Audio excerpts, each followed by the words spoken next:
Hi friends, ఈ రోజు మనం ఒక స్పెషల్ వీడియోలో Bigg Boss popular reality show కథను మీతో పంచుకోబోతున్నాము. ఈ షోలో కీలకమైన కంటెస్టెంట్ల గురించి చర్చిస్తాము. మీరు ఈ షో గురించి ఎక్కువగా తెలుసుకోవడానికి ఆసక్తి ఉన్నట్లయితే ఈ వీడియో పూర్తిగా చూడండి.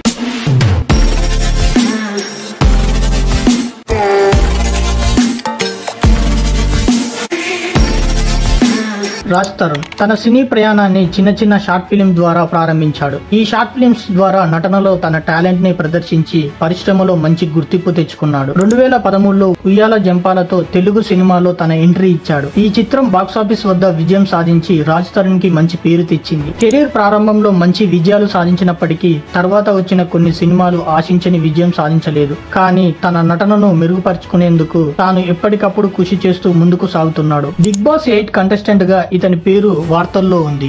విష్ణుప్రియ తన కెరీర్ ను మొదటగా చిన్న చిన్న టెలివిజన్ కార్యక్రమాల ద్వారా ప్రారంభించింది. ఆమెకు పెద్ద break power star Pawan Kalyan fan గా నటించిన హైదరాబాద్ నవాబ్ అనే షో ద్వారా వచ్చింది. ఈ కార్యక్రమం ద్వారా ఆమె ప్రేక్షకుల్లో మంచి గుర్తింపు తెచ్చుకుంది. కెరీర్ ప్రారంభంలో కొన్ని కష్టాలు ఎదుర్కొన్నప్పటికీ విష్ణుప్రియ వాటిని అధిగమించి తన కష్టపడి పనిచేయడం ద్వారా పరిశ్రమలో తన స్థానాన్ని సుస్థిరం చేసుకుంది. బిగ్ బాస్ 8 కంటెస్టెంట్ గా తన పేరు కూడా వార్తల్లో ఉంది. వేణుస్వామి అనేక మంది ప్రముఖులకు జ్యోతిష్యం చెప్పడంలో మంచి పేరును సంపాదించుకున్నాడు. జ్యోతిష శాస్త్రం మాత్రమే కాకుండా వాస్తు అండ్ న్యూమరాలజీ వంటి అనేక ఇతర విభాగాల్లో కూడా తన పరిజ్ఞానాన్ని విస్తరించుకున్నాడు. బిగ్ బాస్ 8 కంటెస్టెంట్ గా ఇతని పేరు కూడా వార్తల్లో ఉంది. తేజస్విని గౌడ కర్ణాటకలో జన్మించింది. చిన్నతనం నుండి నటనపై ఆసక్తి కలిగి ఉన్న ఆమె చదువుతో పాటు నటనపై దృష్టి పెట్టింది. తన కళలను సాకారం చేసుకోవడానికి టెలివిజన్ రంగంలో అడుగుపెట్టింది. కోళ్లు రామయ్య సీరియల్ ద్వారా తెలుగులో పరిచయం అయ్యింది. విద్యార్థి వంటి సీరియల్స్ లోనూ ఆమె నటించింది. తేజస్విని తన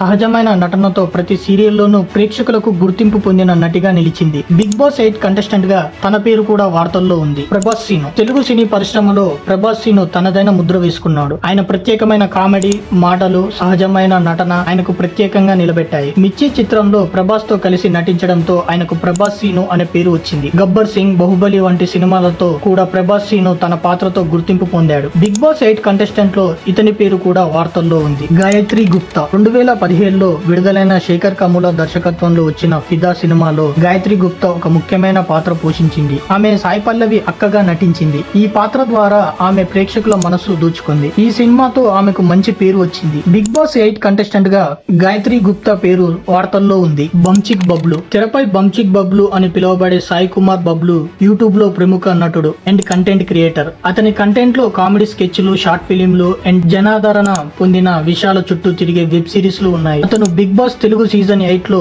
భాగమని పుకార్లు కూడా ఉన్నాయి. షానూర్ సానా తెలుగు సినిమా అండ్ టీవీ పరిశ్రమలో అనేక సంవత్సరాలు సత్తా చూపిన నటి. చిన్నతనంలోనే నటనపై ఆమెకు ఎంతో ఇష్టం. ఆమె ప్రతిభ అండ్ కృషితో తెలుగు సినిమాలకు ఆకట్టుకుంది. తెలుగు సీరియల్స్ అండ్ సినిమాల్లో ఆమె నటనతో ప్రేక్షకులను ఆకట్టుకుంది. అనేక సంవత్సరాలుగా ఆమె టీవీ అండ్ సినిమా పరిశ్రమలో స్టార్ గా కొనసాగుతుంది. బిగ్ బాస్ 8 కంటెస్టెంట్ గా షానూర్ సానా పేరు వార్తల్లో ఉంది. ఇరా కార్తి జబర్దస్త్ కామెడీ షోలో వందల స్కిట్లు చేసి ప్రేక్షకులను కడుబుబ్బా నవ్వించాడు ఆర్పి. ఆ షో నుంచి తప్పుకున్న తర్వాత అతడు మరే ఇతర షోలను పెద్దగా కనిపించలేదు. చాలా కాలం తర్వాత హైదరాబాద్ లో నెల్లూరు పెద్దారెడ్డి చేపల పులుసు పేరిట కర్రీ పాయింట్ బిజినెస్ ప్రారంభించాడు. ఇరాక్ ఆర్పి అనేక షోలలో, సినిమాలలో అండ్ ఇతర కార్యక్రమాలలో తన హాస్యంతో ప్రజలను అలరించడానికి నిరంతరం కష్టపడతాడు. బిగ్ బాస్ 8 కంటెస్టెంట్ గా ఇతని పేరు కూడా వార్తల్లో ఉంది. రీతు చౌదరి గోరెంటాకు, అమ్మ కోసం, ఇంటి గుట్టు లాంటి పలు సీరియల్స్ లో మెప్పించిన రీతు చౌదరి ఆ తర్వాత జబర్దస్త్ లో నటించి బాగా ఫేమ్ తెచ్చుకుంది. పలు టీవీ షోలలో కూడా కనిపిస్తూ పాపులర్ అయింది. బిగ్ బాస్ 8 కంటెస్టెంట్ లో